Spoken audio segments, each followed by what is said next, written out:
Cheers. Now that you've got life figured out, share it with the rest of us. Well, that's the thing. It's the people that you think have it all figured out that really need the most work and help. Okay. So a lot of people just assume that because I own a gym, and they think I have it all figured out. They think I have my food planned, my sleep planned, and I got it all, and I've done research, and I've done all these things. I constantly struggle with it. People think that people who stop drinking alcohol or stop getting sugar in their meals or whatever, that once they did it, that it's just done, and it's not. It continues, and it's a constant battle. I want to say struggle. It's a battle, and every single time you learn a new skill to kind of overcome that problem, you're callousing your ability to overcome that obstacle. And so each time that an obstacle comes, it's a great opportunity for you to practice a new skill or tool to overcome that challenge. So when people think that because I haven't drank in over a year that I don't crave alcohol, they're completely wrong.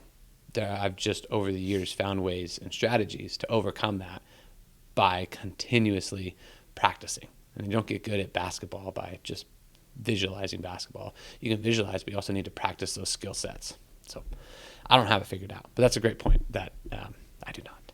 Far from. This whole topic came up because I was struggling with the topics that I have clients or people come and ask me about, and I have an answer for them. But as someone who is trying to do my best and to continue to learn and grow, not only physically but mentally, that I need to revisit some of these things because simplicity is the best solution. Let's start there. Does that kind of help? Yeah, I like that a lot. The callousing metaphor is a really good one because I'll extend that metaphor. Playing guitar, if you never played guitar before, which I hadn't, your fingers get really, really sore as you're learning. But then what happens is within a couple weeks, you can almost already see it. You get these pads developed on your finger where you're callous to it and you don't feel it anymore. And so the metaphor, what you're describing is when you fundamentally change whatever it is in your life and developing these calluses, it doesn't happen overnight. Mm-hmm. It takes a lot of time. And then if all of a sudden you stop doing them again for a while, it's going to hurt again, right? And so you got to maintain those calluses that you've developed and built up. You just said... Really good metaphor. Oh, thanks. I think you said it again, hurt again, and that brings me right back to a topic of conversation of me personally is when I'm trying to get back into running or trying to get back into eating well or get back into working out. A lot of times we try to jump right back in to where we used to be, and we don't understand that. It took us a long time to get there, so we need to go back to the bottom to regain or to regrow that foundation so that we can get back there. And what happens is we always go to our 18-year-old self, and we just go, bah, bah, bah, and then we get injured, and then we don't. So having a mature ability and awareness that it's going to take a long time to do this, but being okay with that is, I think, the first step to success in any plan. If diet, life choices, physical fitness. So I think that's when you said that, it said hurt again. That's what I think about when I do that. When you said you're getting off track and then get back on track, or you kind of go through these waves, but you're not a person that tracks stuff intentionally. You don't put checklists in a notebook, or you don't have an app that tracks habits that you're doing, but it's something that you just become self-aware of for a while. You're like, oh, I'm slipping on this thing. I need to get back on it. Yeah, I allow myself opportunities, or I've developed habits and skills that allow me to be confident in the things that I do. And when I have done them now for a certain amount of time, not a long time, I still will continue to learn and grow. There's some things I have triggers where I'm oh, I've kind of went back to an old habit. So I was progressing And I started to go kind of back down into this little hole. But it's a good reminder because then it allows me to kind of learn and go back into this next development. And kind of like as a good training plan would be is you would do deload week. So I'd work you hard for 3 weeks, have a deload week. And then during that deload week, you would call it soaking of the fitness, and then you go back up, because you have people that just kind of go really hard all the time, they plateau. But as a good coach and a good athlete relationship, you can build, kind of go down a little bit, go back up, go back down, and then you're actually going to have a higher peak than someone that kind of just went and plateaued. But when you're coaching that, you're intentionally building those in. Are you talking about intentionally building in like kind of lulls in these habits you've developed, or are you just saying identifying them and embracing them as a fact that this was a little bit of a lull and then getting back on? That. Yeah. I didn't program myself to screw up and like let myself go out. And I'll tell you exactly what it was. I went and I feel really good. Was feeling really good. I didn't feel like inflamed. I didn't feel with low energy. And then I went to a harvest party. I know, and it was like a chili, and then it was, which isn't bad, and cornbread. But the end was everyone that came, and there was probably over 100 people there, brought a dessert. So there was 100 desserts to choose from. And what I did in my mind was like, oh man, I've been working really hard. Like, I know today's the day. I'm going to let loose just a little bit, and I'm going to go. So what I did was I got 2 plates. I said they were for my kids and myself. That just made me feel good. I filled up all the plates with my favorite desserts: cheesecake, brownies, peanut butter cookies, Reese's peanut butter cups, everything, and random cookies that I don't even know, but they just look good. And I put them all on there, and I took a bite out of every single one. And so I went, and then the next day I had a headache. I went on a run with my buddy Chris, and I had I can feel my head move just like I used to get when I was hungover. Yeah. And I was like, holy cow, like that much sugar allowed me or gave me that feeling of what it was like to be hungover again. And I was like, I can't believe sugar. If you haven't given up sugar or alcohol or something for a long period of time, you think you're at 100%. You think that your 80 is your 100. And so when you're going and you're like, oh, this feels normal, you don't realize what normal feels like until you get rid of everything, see what that feels like for however many days that is, 30, 40, 50, 60, 100 days, a year. Then all of a sudden you're like, oh, this is what normal feels like? Like, I can't believe that I was living at 80 thinking it was 100. That's one thing that Kier and I went through as we did some of our challenges. We understood that, holy cow, like we were living at 80 and now we're living at 100. So now it's when I get back to 80, which used to be my normal, I feel like poop. Yeah. So I don't know. That's like, there's something that's going around the Instagram right now, which is trending. You're stealing tomorrow's happiness today by gorging on all the cakes, by drinking alcohol. You're essentially stealing, from tomorrow for today. And like you said, occasionally you can do that, right? Not even. I think never. No, I don't. I think about it because people, and this is something I struggle with, because you need to have balance in your life. That's what people say. You need balance, and you need to be able to go do these things. You need to have a healthy relationship with the bad habit that you have. Yeah. And if you do have a cookie, you're not in a corner crying, writing in your journal about how you hate your life because you just ate a cookie and now your whole dreams are destroyed from getting a six-pack. Like, if you have that kind of relationship, that's a problem. But if you have something, like if I had the ability in I know Jock always says it, it's like discipline equals freedom. The most confident I've ever been is when I was the most disciplined in my life. When I was in high school, I did all this stuff. I wasn't very disciplined. I was not very confident. There was times in my old job and the stuff that I did, I was not very confident because I wasn't as disciplined. But when I was disciplined and when I was doing those things, those check marks that I was looking for, the studying, the practicing, the drilling, I was the most confident person there was. And I think that's a really good place to be, because we always give ourselves outs about like, hey, I'm going to have this cookie because I deserve it. I do that all the time. Like, I'm going to stay up late tonight because I've slept in, or I've never slept in. I've gone to bed every night before 8:30 for the past 3 weeks. So now I'm going to stay up till 10:30. Like, we give ourselves these opportunities, or I've been so good for 3 weeks, I'm going to have a glass of wine tonight or a beer tonight. And then it just goes downhill. Like, there's nothing good comes from that because we're just giving ourselves this out. Isn't it crazy how much your brain like creates these excuses for these deviations from the path? Like, it's incredible. What is justification? I don't know what that is. Like, I feel it constantly. It's like, oh, I've earned it. I was in an interview during an academy They did mock interviews for us. And we went through and they asked us a questions like, why do you deserve this? Or how do you separate yourself from the rest? What have you done over the past 5 years to prepare you for this job? Blah, blah, blah, all this stuff. And one of my answers was, I've done all this and I deserve this job. And then I remember looking at their face and seeing, it was a practice interview, but I remember seeing the look on their face like, oh, like, you do not deserve this job. Like, don't say that you deserve these things. And that I constantly replay. That was 12 years ago. But that's still that moment of saying like, oh, I deserve this. And they actually had a conversation afterwards. They go through and they say, hey, this we did well, this we didn't do well. And they brought up that deserve part. And they say, you never say you deserve this, because ultimately, like, everyone else is doing the same thing. I don't think you deserve it. You're trying to earn it, but you don't deserve it. So I just kind of think about that. And then whenever I kind of go into these little lulls where I'm craving all this stuff, I'm like, oh, I deserve it. I ran 10 miles today, or I worked out twice. Like, I deserve that. What tools do you use to prevent that from snowballing? So I'm learning. Is this conversation? Yeah. So being aware of it, the first thing, right? Awareness. Another thing is talking about it.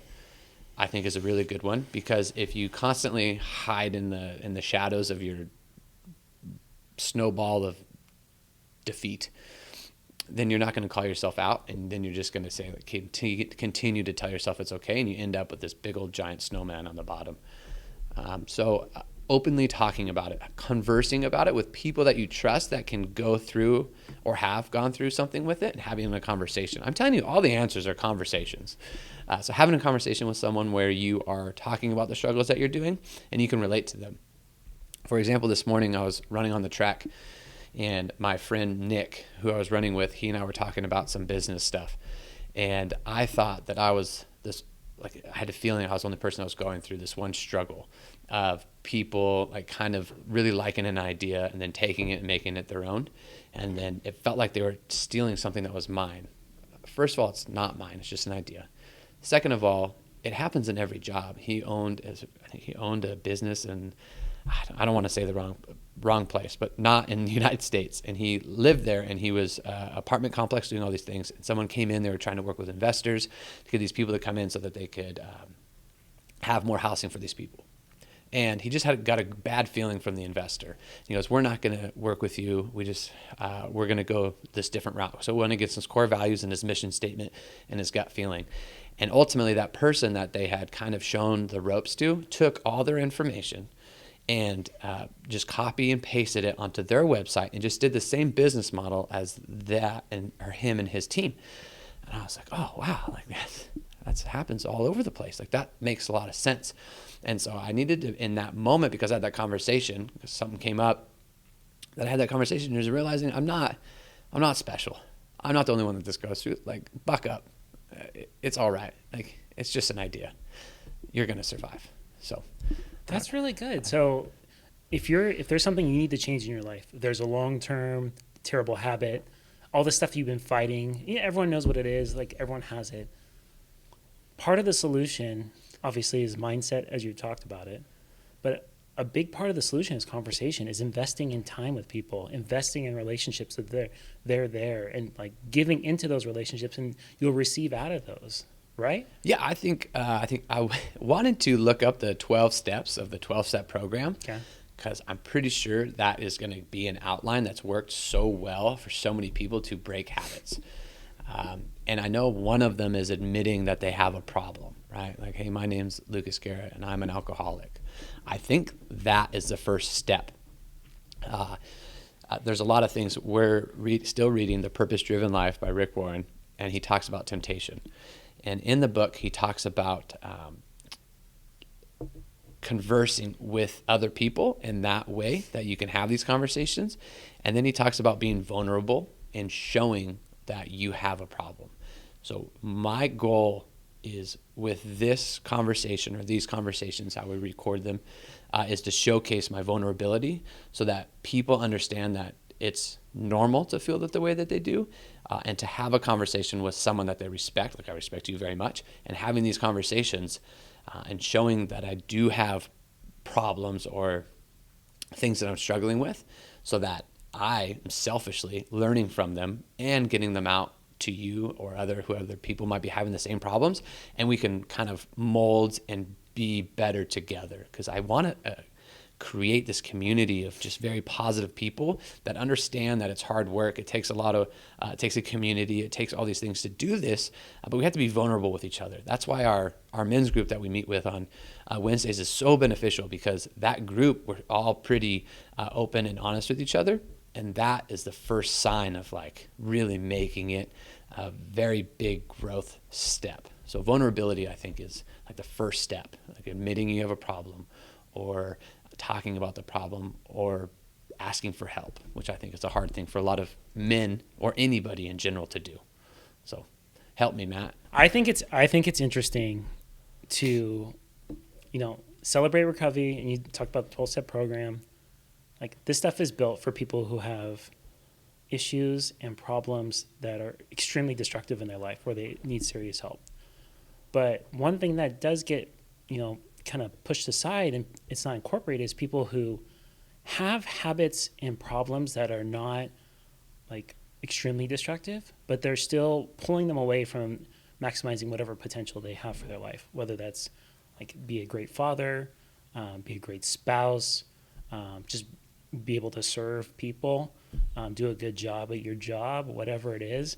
And so when you're talking about like applying this framework to other parts of your life and specifically for the conversations, I think there might be a lot of value in that. I think that was smart. Yeah, I agree. I mean, not agree that. I agree with myself. That was smart. I know. I agree with what you're saying, in the way that you take my mumbo jumbo and make it into coherent sentences. But even you mentioned as a spouse or a marriage, you can have like a pretty average marriage and survive and be like married and happy, be a good parent. But then you can have like that next level of a marriage where you are both together working on yourselves. By working on yourselves, you're going to be working to better yourself, to be a better husband, be a better wife. And then in doing that, your marriage is even going to blossom into something even more amazing. And I think that's the same thing with training. You can go into training and you can just kind of go and understand. If you go into a gym and someone writes you a workout, you go do those workouts.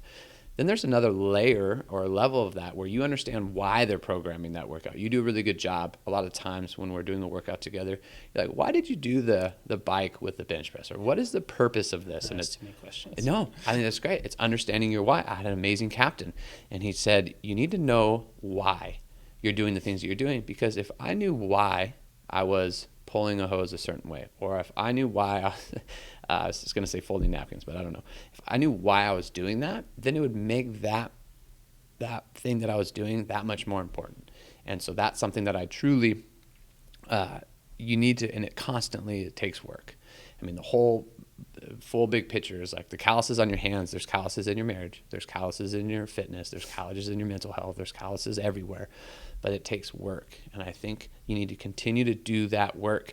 And then a lot of people get distracted with these crazy techniques about getting in shape, these crazy techniques about being the best husband ever, or the crazy techniques about being a good dad. And it's just time. It's simple time. Things that are doing a lot is what it is. And I think we overcomplicate things. It's hard to sell simple. I want to put that on a shirt. I'm telling you, people come into the gym. It's not as hard as they make it. It's being consistent, showing up on the days that you don't want to show up, doing things that make you feel a little bit uncomfortable sometimes, and you're going to see results, not today, not tomorrow, but for a lifetime. So I think that that's something that's really important that we need to understand. So, yeah. I don't know if that makes sense. It makes a lot of sense. What do you got? Okay, so one thing you said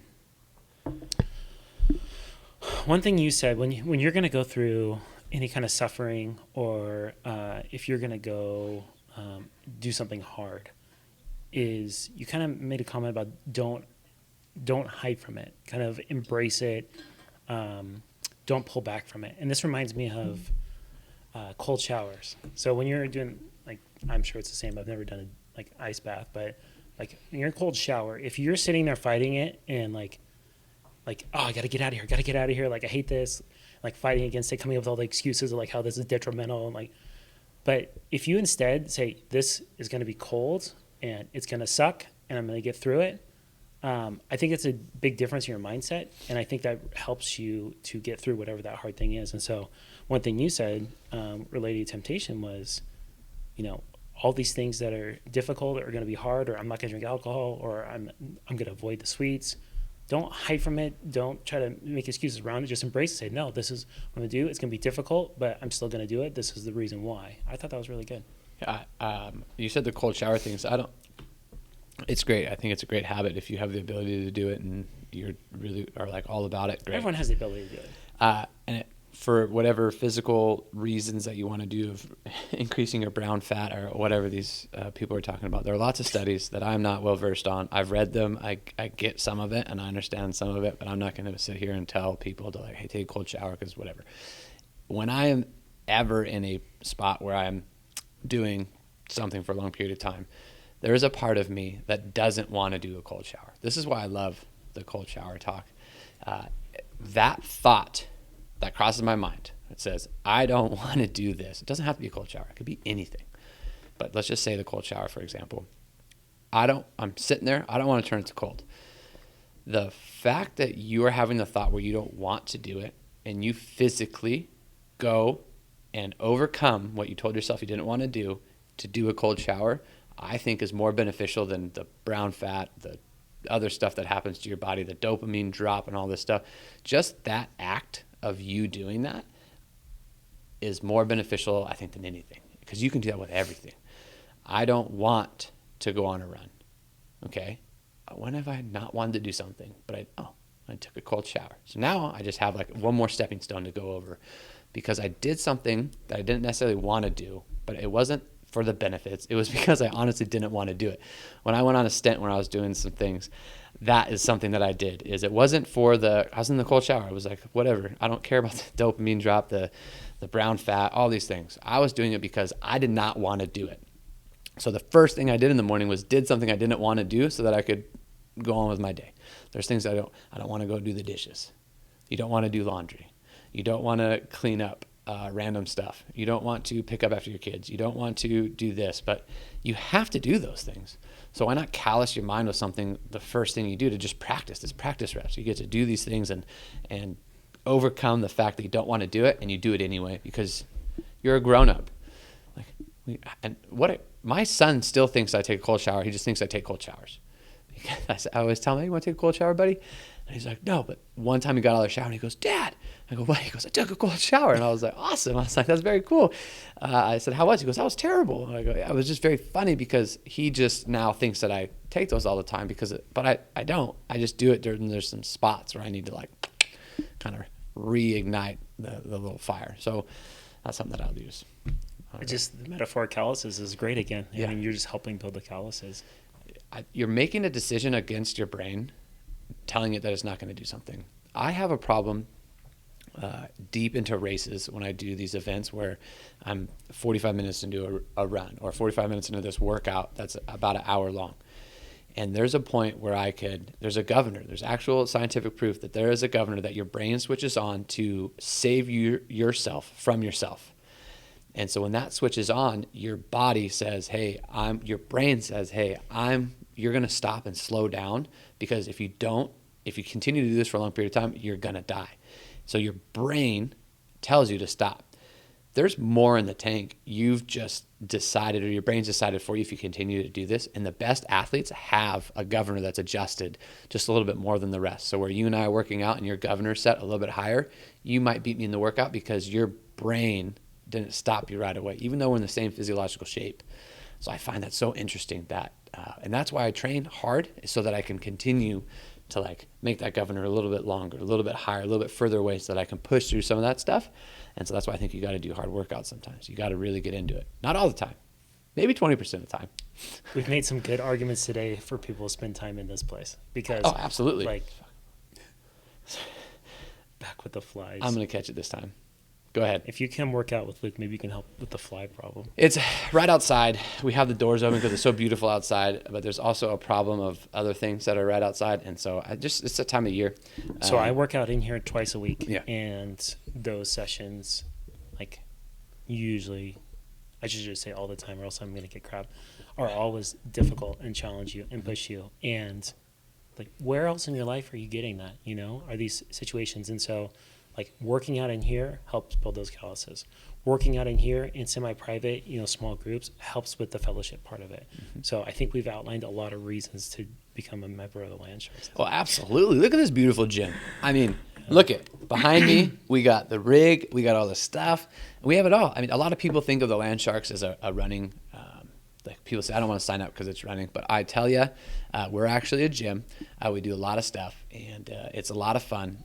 What I'd like to point out, though, is that you said it. You said twice a week you go really hard, and you have me programmed for you outside of that twice a week. And for me, my job as a coach is to know that, okay, I know that Matt goes all out on Tuesday, Thursday. So my job is on those other days of the week where I still want you to be active, to withhold some of that stuff so I don't die. Because a lot of clients that come in, I see it at a lot of other gyms, and I've been working in gyms where these people will go hard 6 days a week, and they get adrenal fatigue, they get fatigued, they get burnt out, and then they stop coming to the gym and they stop doing these things, they get injured. And so what my job is, any good gym owner or coach or programmer, is to get you to a point where you train hard a few times a week, but understand that the other training that you're doing for majority of your sessions should be lower intensity, lower heart rate training.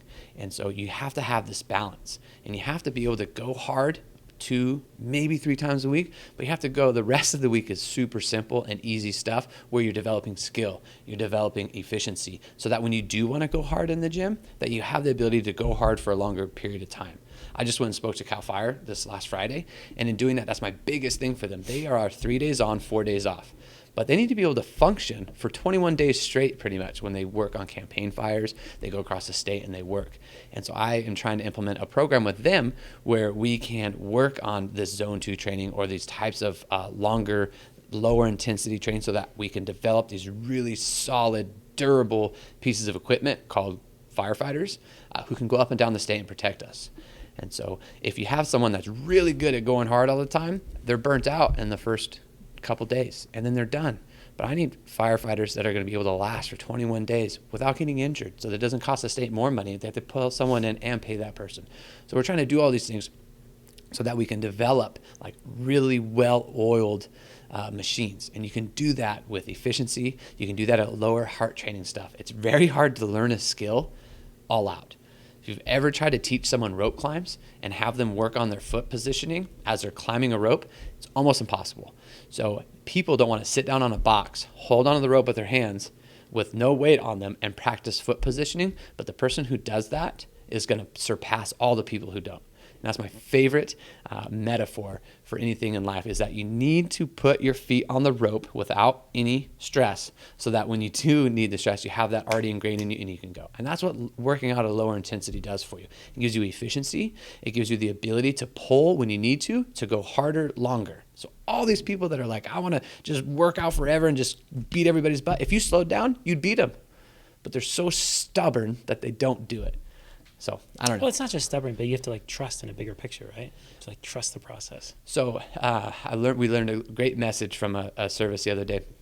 And patience, broken down, just means long suffering. And I was like, oh, that's such a good thing. I love that one. And I think of discipline is long suffering. You have the ability to understand. It kind of relates to your trending quote that you said in the beginning. If you're able to know that what you're doing today isn't affecting you tomorrow, but it's affecting you years down the road, the things that you're doing now is going to make you better later, not better tomorrow. You're going to be a better, more well-rounded person. And so I think of long suffering. Kira and I talk about all the time is whenever our kids kind of act out, we're like, all right, long suffering. Like, we're being patient. We need to do this. One day we're going to miss it. So we remind ourselves of we're developing minds as parents. So last night I was losing it. Here's another struggle for you. We're very thankful and appreciative. We put it out there that we needed a couch, and someone said, they're getting rid of a couch. So we got a couch, but in doing so, we had to move it. And then I'm trying to put the couch together while my kids are jumping on this couch that's new to us, but not new, but it's amazing. And so they're going all over the place, but I'm trying to make it work, get all the plugs in, and it's super heavy. And I've been doing it for the last 2 hours. And then my kid's jumping, and I'm like, and I lose it. And then I just relax. They're super excited. And so afterwards I talked to my son, And I was like, hey, you know what? You are very strong, smart. What's the other word? Strong, smart, and hardworking individual. I just reminded him that. And I said, I want you to know that for the rest of your life. And I remember taking that moment because I was like getting upset, doing these things. And I had a childhood where I had amazing parents. But just like me, I'd lose it every once in a while. And it developed me into this habits that I have currently that are like either when there's like a loud something, I kind of like shelter. And I'm like, I don't want my son to have that at all. And so I try to make it a place where he can develop confidence and have like self-worth that he can go and do really big and amazing things. And so I think that's a really cool opportunity is when I make mistakes, like losing it when I'm trying to put the couch together and I just do what I normally do and yell at him, is to kind of go back, reflect on it, and help him understand. So kind of like, I don't know, that was weird. But yeah, that's how I got it. But by going slow, like developing this patience, that patience can extend to other parts of life too. Well, yeah, I think it was in the Bible. I don't know. I can't quote the Bible because There's a lot of stuff in there. I finding out a lot of the things we talk about, gee dang it, stems from the Bible.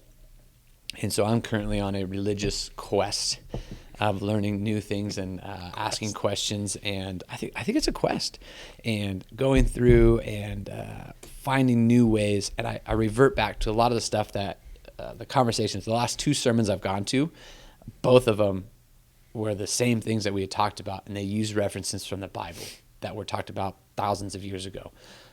Like, I didn't come up with this stuff. You didn't come up with this stuff. It's been talked about for years and years and years and years and years.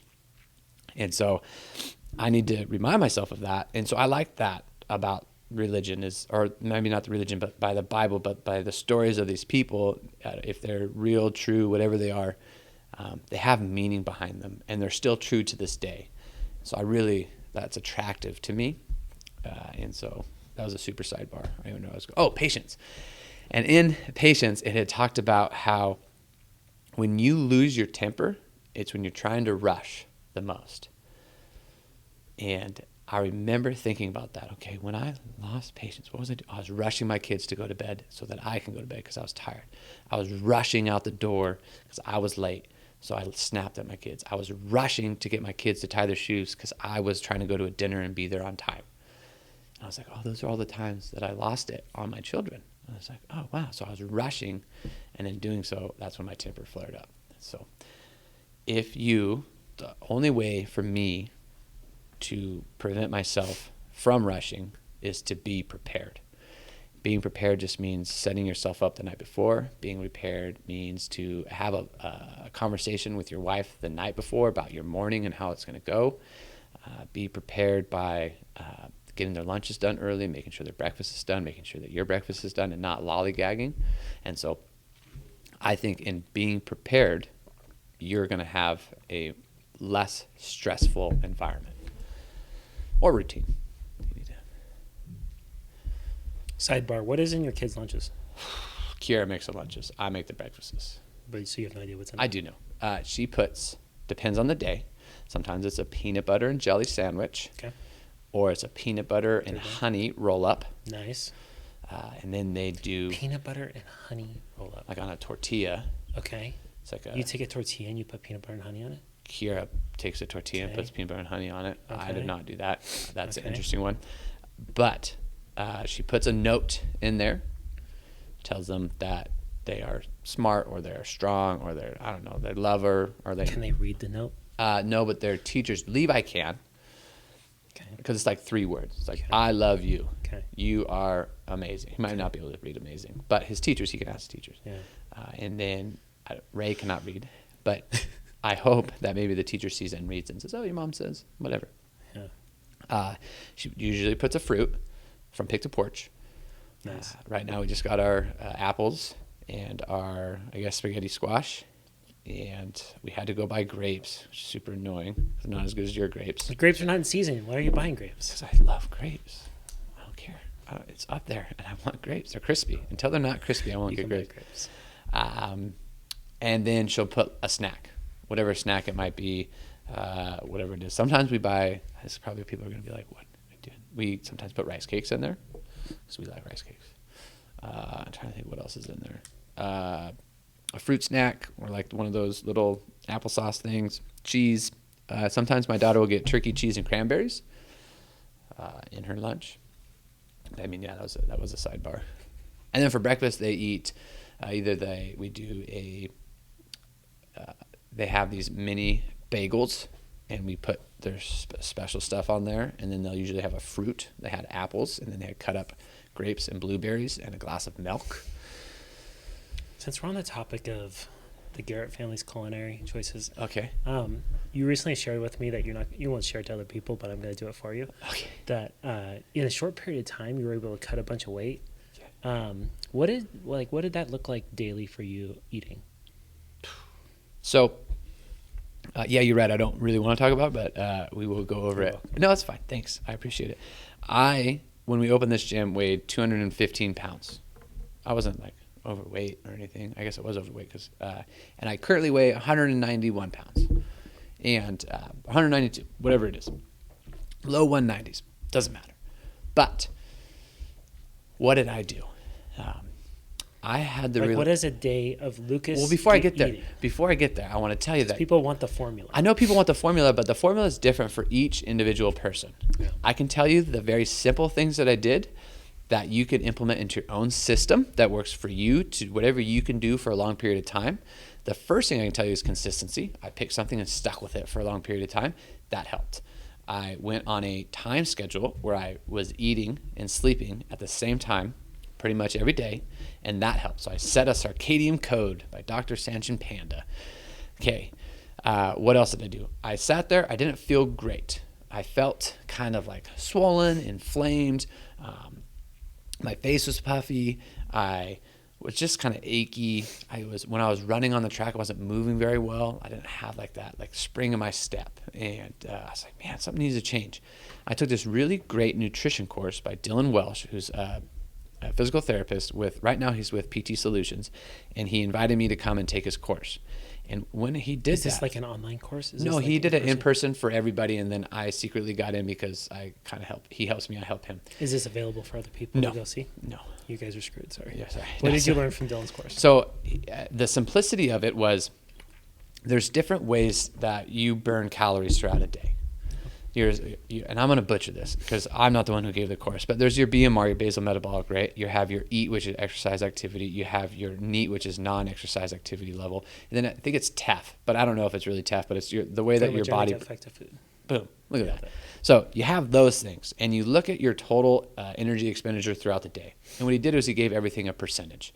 And the lowest percentage is what I valued the most. So the lowest percentage was exercise activity. And that was only like 5%. So all the work I was doing in the gym, all the work I was doing everywhere where I was trying to lift weights, work out a bunch, was only 5% of my total daily expenditure. And I focused the most on only the 5%. When I could have been focusing on other things like increasing my total protein. So that's a clue. I'm not going to tell you how much. I'm not going to tell you how much gram per body weight. I'm not going to tell you any of that stuff. I'm going to just say increase your protein. Well, do you know? I will tell you what works for me. I won't even tell you what works for me. I'm just going to say if you increase your protein and if you have protein with every meal throughout the day, you are going to be all right. The next thing I did was I just cut out a bunch of stuff that I gave myself excuses to use. I ate a lot of rice, which I'm not saying is bad. I'm just saying I ate a lot of rice. I ate a lot of potatoes. Not saying I think those are great. I eat them sometimes. I was just eating a lot of them, and it wasn't necessarily what it was. It was what I was pairing it with. I love ranch dressing. I love ketchup. They made so much fun of me because I'd put ketchup and ranch together on any meal. It doesn't matter if it's pizza. I guess I don't put ketchup on pizza, but I put it on everything. So what I did was I stopped going out to eat as much. And when I did, I would just get meat and vegetables. Not saying that's the way to go. I'm just saying that's what I did. And then now that I gave you that, I'll tell you what my day looks like. Okay. You ready? Yeah. In the morning, I wake up and I have some coffee and I have some sort of protein just right when I wake up. That's what I do. Cinnamon in the coffee. And I have cinnamon with the protein and all that stuff that's going on in there with the coffee. That's just what I have because I like it, not because of the effects that it curbs your appetite or it makes you want food less. Not for any other reason besides I like cinnamon, nothing else. And then I'll just go through today. Today's actually a different day, but any other day would be I'll do that in the morning.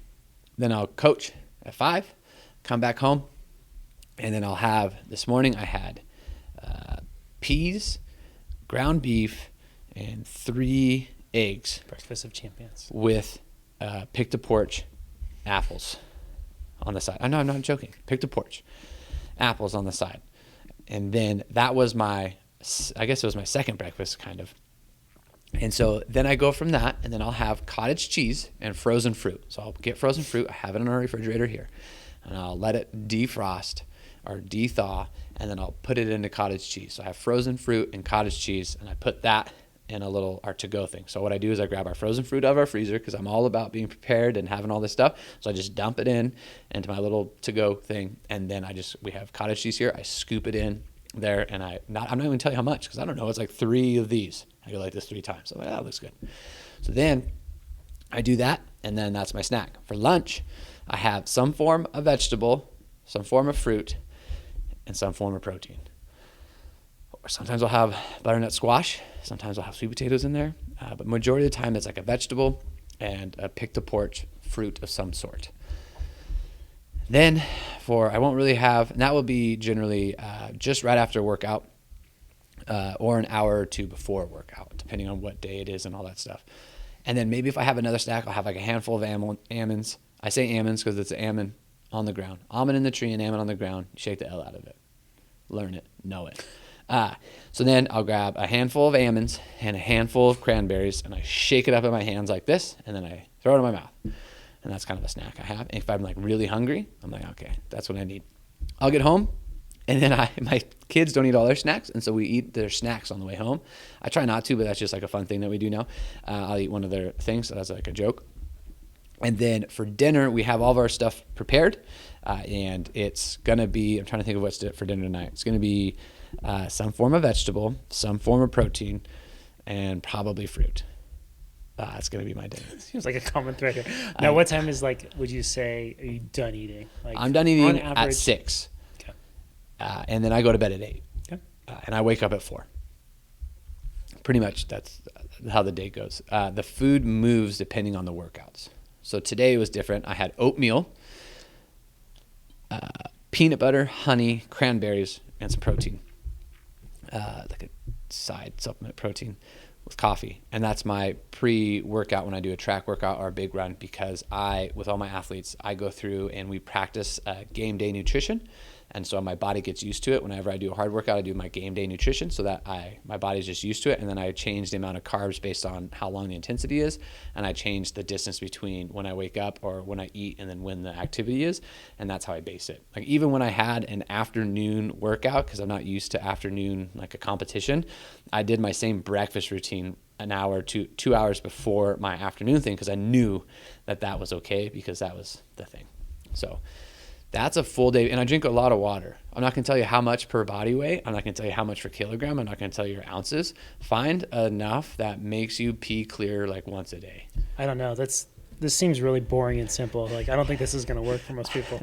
I don't know how it worked for you. And so in doing that, what I did was I dropped an astronomical amount of weight at the beginning, because I was super inflamed because I was eating a bunch of processed food. I was eating a bunch of like food that was super fast and easy. And what I found out is if you eat real food more often, you're going to be all right. What? And you're going to be less inflamed. And the weight, and that's what another thing my wife and I were talking about was, I dropped a bunch of weight kind of at the beginning because my body kind of had this like shock. And people do that. They like start a gym and they're like, oh, I saw all these results. Or they start a new diet, and everybody loses weight at the beginning of the diet. It's when your body now adapts to it. And then how do you address that? Now your body's adapted. Now you're not seeing that drastic drop. Now you're not seeing that change. Do you just give up, or do you continue to do it? I can tell you from personal experience, I went from one weight to another weight, and then I stayed at that weight for a few weeks. And then I went from that weight to another weight, and then I stayed a week for a few weeks. I went from that weight to another weight, and I just feel better, more energy, less inflamed, less achy, sleep better because I did all those things, and I went on a schedule. So I think that if you're going to take 3 things, I'll just find 3 things. Real food more often. Increase your protein. Eat on a schedule. Not in that order. It doesn't matter what order it is. But if you did those 3 things, I think you'd be better. That's the influencer thing to say of like, these 3 things are going to get you jacked. But it's way more than 3 things. It's consistency over a long period of time of doing something super simple that got me the results that I wanted. And I stopped. I didn't change anything in here. I didn't change working out how I did. I didn't change my programming. I just changed the stuff that I did. And I really focused on getting some extra steps in throughout the day. My friend Andrea, she really does this really good thing. She calls it an O2 cocktail. So after her meals, instead of going and drinking, she'll have O2 cocktail. So she'll go on a 10-minute walk. Cool. So she'll do 2 or 3 10-minute walks a day. If you're working in an office, you need to go on a 10-minute walk. You need to go get your juices flowing. You need to go get moving. If you're there's not a lot of people that are like in a gym, obviously. Even though I'm in a gym, I still need to go on walks and like take breaks and do these things. And so O2 cocktails. So that's Andrea's. That's not mine. None of these are mine, right? Like I've just pulled from other people, and that took 12 years to kind of figure this out. And even when I was in the things that I was doing, like I still was doing it wrong. I just eat real food more often, increase your protein some, drink some water, and prioritize sleep. But here's the thing though, is like I don't want you to discount, because having the 2 to 3 breakthrough workouts a week in here, number one, it makes you very intentional about what you're doing away from here, because you are going to struggle if you're going to trying to push your body to the limit and you're not prepared for it with water, with like dietary choices. I experienced this when I first started working with you, but having this place pulls you in this direction to make these better choices, not just because you're around other people who are motivated, inspired, but also like you have to fundamentally prepare your body for what you're going to do in here to break through. Otherwise, you're going to struggle and you'll feel terrible. So in other words, you're saying that you need to be prepared outside of here to be doing what you want in here. Correct. Same thing with everything. If you want to be prepared to get out the door on time, you need to be prepared the night before. Like if you don't want to be stressed. I think that just to flip the script on something, how much weight have you lost in the past few months? About 15. 15 pounds. Yeah. But gotten stronger. What? Land Sharks Movement Co. But having this place pulling you in that direction, like helps address all that, because we joke about the simplicity and the boring, but everyone kind of knows this stuff in the back of their head. They know they need to do this. Yeah. But what the fundamental difference is having those influences in your life that are going to keep you on track. They're going to pull you on track when you're dealing with all the garbage or whatever is going on in your life, all the stresses. Having a place for conversation, having people who are doing stuff and getting after it pulls you in a better direction. Yeah, I think that was like hitting the nail on the head perfectly of what you're saying is I think gyms anyone can go follow a plan online. People can follow a running plan. But the accountability is what gets people in gyms and what has the best result. Any gym, I don't care what gym you go to my gym, go to another gym in town. There's a bunch of great gyms in town. Go there. Find the community that fits your niche, that kind of helps you make the right decisions for a long period of time, and that's a gym for you. That could be my gym. That could be any other gym.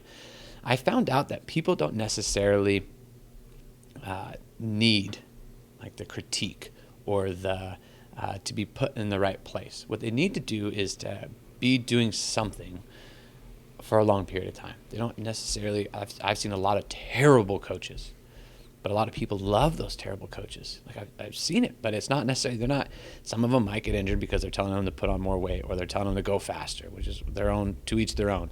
But the fact that they're in there moving, it doesn't have to be perfect. Just go move. That's all I care about. Just move. Let's motivate through movement. I could talk about that stuff all day. But to wrap everything, not up this conversation, but to wrap up that thing that you and I talked about, it's individualized to your own personal needs that you can do for a long period of time. For me, what I did worked because I was able to do that. And because I did that and was able to stick to it, and I'm a very simple man. Because it was so simple, it worked. So simplicity. Do a little, a lot. Go on more walks. Hang out with your family. I think, just super random, I think that stress is a huge, like if I were overweight and I remove stress, which is very hard, you find new ways and you do that, I will then all of a sudden see the results, not doing anything different. Put the stress back in, overweight again. I remove the stress, it's all gone. So if you can find ways, meditation, journaling, having conversations, going on walks to remove some of that stress, decluttering your life and finding out that solution, I think you're going to be a better off individual. Declutter your life. Take care of your own stuff. That's good. I think one more thing before you wrap this up, Matt, I can see it, is I was looking at or listening to someone speak, and you and I talked about this, and I listened to them speak, and they said that this was the answer. This one thing was the answer. And it was talking about like helping your neighbor out. So I don't know what you can guess where I was listening to this. It was helping your neighbor, like love your neighbor. And I think that's a fantastic thing to do. You need to do what's right for the other person. But I think before you have the ability to do that, you need to be able to love yourself and understand the needs that you have so that you can then go help others. If you are helping others to distract yourself from what you need to take care of, that's where there's a disconnect. And so I think you really need to, and what I love these conversations in our group and everything, is that we admit that we have these problems, and we admit and we talk about them. And by talking about them, it makes us aware of them so that we can be better prepared to be there for other people. So I don't know, take care of your own stuff. Clean your house, clean your car, keep your area clean, take care of the food that you're eating, prioritize sleep, have great conversations, have meaningful relationships with people. And as soon as you start doing that, you're going to start being better, healthier individuals. And the only way to do that is do the things you don't feel like doing. You have to do the things you don't want to do. Yeah, I think that that's a great way to kind of callous your brain and get you ready for that next step. The last little metaphor that I want to say is a stone. And we found a rock in a creek that had worn a hole into this granite surface in this creek, and it was longer than my whole arm, so I had to put my whole arm in there. And at the very bottom of this hole was this very small rock that had been tumbling there for years and years and years. It was the smoothest, perfect circle rock, and that rock in itself had, over time of years and years, worn away this very hard granite. And that's practicing, is by doing that. And so that's how I get through the treadmill workouts. That's how I get through the stuff that I don't necessarily want to do, is knowing that this work that I'm doing is eventually going to make me a very smooth individual, and it's going to make me very strong, and it's going to make me do all these things. But it takes work. Pull the weeds. Let's go back to marriage. Oh, we're going to keep this. What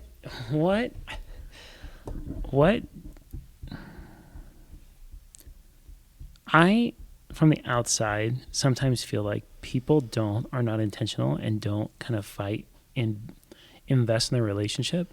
What are some things that you would say that you do that like helps build that relationship and that marriage? And you mentioned kind of like a team. How would you get to that next level? Like, what are the things that you would attribute it to that you're doing on a daily basis that get you that next level? Well, that's a very tough question. I think the first thing I want to say, a few things that come to the top of my head since I was not prepared. I know. But the first thing I would like to say is that our marriage is not perfect. I think, and I'll say this out loud, our marriage is better than most.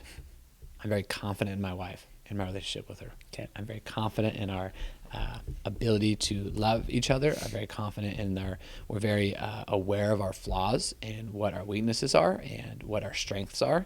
And I think that awareness is very good. I've said this before. The person who married us said the way that you love your wife today is not going to even come close to the way that you'll love your wife in 5, 10, 15, and 20 years. And I thought this guy was full of malarkey, full of nothing.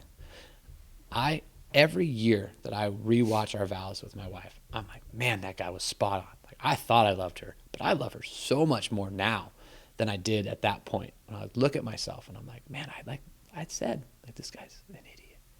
He doesn't know how much I love him. I look back, I was the idiot in that conversation. So the more you're going to be in this relationship, the more you're going to be doing these things, the more hard work you're going to do, the more you're going to love. So that's the second thing I want to say. We, as a marriage, we find ourselves very thankful to have each other. A couple things that I have noticed is that we really love being better individually. So we love searching and being aware of our own stuff and growing individually. And in doing so, it sparks conversation with each other to go through those things together and talk about them. So the way that our marriage, I believe, and I could be wrong, like our marriage could be terrible compared to other people's marriages, but right now for me, and I'm assuming you can talk to her, it's really good. I love it. And I think it's that we have really tough conversations constantly. I don't think I've ever raised my voice at my wife. I grew up in a household where that was a little bit different. And so I almost vowed to myself to not do that. And that could be good and bad, because I could bottle up a lot of anger and it can turn into resentment. And when I start noticing that stuff, I will bring it up and I'll talk about it. The one time I was mad at my wife for bringing a pit bull home to our house where my dogs were, I was upset and I had to explain to her that I was mad. She goes, I don't get it. Like I said, this is me mad. And she goes, oh, it was very funny. But the conversations that we have, and we talk about real life things, we don't hide from the truth. We don't hide from the things that are hard to talk about. We very much confront them. It's like, hey, this is going on. This is me being vulnerable. Let's talk about it and let's overcome it. Let's stay up that extra hour and let's really dive deep into it. I've probably been mad at my wife going to bed before. I don't know. I'm not saying that we don't go to bed without like fixing our problems. When we have a problem, we just deal with it. It's that kind of simple. Every morning, we both have our own morning routines. She does her thing, I do my thing. And then as we're cooking breakfast while our kids are going crazy and all that stuff, that's when we have some of our best conversations. It's because we're talking about the things that we learned in maybe a Bible verse that she went over, or something she read in a book. And she goes, what do you think about this? And I'll say, I love this. Like, this is how I view it. And when she says, what do you think is the thorn in your side? This is my thorn in my side. And we can talk about it and be like, actually, I think your thorn in your side is this. And it's like, you have to have thick skin in marriage. I'm very honest with my wife. I'm very black and white, and she is the same with me. And talking about the things that need to be talked about and not hiding from them. I would assume, I don't know, that people that are in marriages that are falling apart or they've gotten divorced, and I don't know, I've never been in that situation. I have two different thoughts. One is some person was trying to develop in a positive way, and someone wasn't ready to do that in a positive way. And so then they started seeing like, I want to do this. And then by being a better person and by wanting to be a better person, this person and their insecurities felt like it was their fault or they weren't good enough. And then it just caused this ripple effect. But that marriage is hard. And that's when you need to have those conversations. Be like, hey, I feel like I'm not this, that, and whatsoever. And you can be like, oh no, you're just helping me be a better person. So my parents say they have two marriages. The first marriage, when a bunch of stuff, and they had to really work through the things. They worked through that and set a really good example for what it's like to be married, and it's not easy. And they worked through that, and now their marriage is even better because they went through that hard stuff. That was a really long. I guess I do have a lot to say about that, Matt. I can go on forever about that. Yeah, two things really good is you're growing individually together, though. Like you're each growing, but you're supporting each other in that individual growth. And then if you have the way I've heard it said, the old school way is like if you have a thorn in your rear end, you pull it out. Like you don't let it fester. A lot of people don't want to do that. A lot of people want to hide it, and they can justify it by masking, like they get caught up in life or whatever, but they don't face that thing, whatever that is. And so to hear you say that, like you guys intentionally pursue all these things that are underneath the surface, are hairy, are difficult conversations, and you pursue those and pull them out. I think that's pretty valuable. I also think we have a lot of great examples with both of our parents that are still married. Her grandma and her grandpa, they were married before her grandpa passed away. And and our sisters and brothers, they're married, and we pull from their relationships. And just like when we were parenting, we see like, oh, this is how their marriage works. Our marriage is going to work different than yours and Amanda's marriage, and what works for us might not work for you. So the same thing with the diets and exercise and all that stuff. It's only what works for you in your marriage, but you don't know what works for you in your marriage unless you talk about it. You can always assume you know what's going on, but unless you're saying it, they don't know that that's what you're feeling. So you got to say the things. I think we just heard that in a sermon. Was that on Sunday? I don't know. On Saturday? Where it's like, no, that was where I went to a new church to go check something out.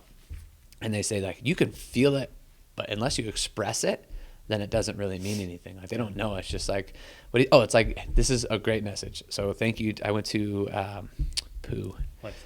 Lifeline Church, and they said it's gratitude or telling someone you love them or doing this stuff, or not telling them how much you appreciate them is like wrapping a present and not giving it to them.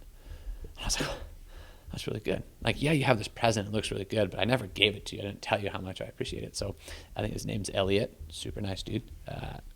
He had a great message, and that was kind of the thing from it. And he had a similar message where he was talking about the simplicity is all it really takes. So he gave them a challenge each week. And the first challenge of this little segment was to write one thing that they're grateful for, like a gratitude journal, every day. So they said, all right, your challenge this week is to write one thing that you're thankful for. And then this week when we went, the next challenge was to do one nice thing for somebody. And he says that he gets a lot of complaints about it being so simple, but I think with everything in life, simplicity is key. And I really like that message, and I thought that was really great. So what's the name of it again? Lifeline? Lifeline Church. Go check them out. Shout out. We're experimenting. I said we're on this journey of religion, so we're testing out a bunch of churches in our local area to kind of see where we fit in and what feels real, what feels right. And then we have conversations afterwards and how if we agree or disagree on their what they talked about and how we related to the people that were there and how it made us feel. And then we talk about how it affected our kids because there's a kids program. And as we're going through these, we see like, oh, does this line up with our core values and our family? Okay, it does. And like, let's go that way. So everything comes to topic. Beautiful. Anything else? Kiara's going to be on the podcast soon. By saying this, it's like... I'm going to say it, and then we're going to... you're going to manifest it? I'm going to manifest it. Yeah, put it out in the universe. She wants to talk about finances, and she has a lot of good stuff about simplicity, I think, that we all overlook with finances, and she wants to pick Matt's brain, not mine. She wants to pick Matt's brain and wants to have Matt ask her some questions so that she can enlighten a lot of simplicity of things. And so she's helped. She gave you a spreadsheet, and we go through a spreadsheet once a month or twice a month, and she tells me exactly how much money that I'm wasting. And so I love it, and I think it's a great thing. I have the ability to, and this is one of those things in the marriage is like she lists this out for me, and I can see it and take it and be like, oh yeah, no, I am doing that. So eat your own humble pie and be vulnerable. Fins up.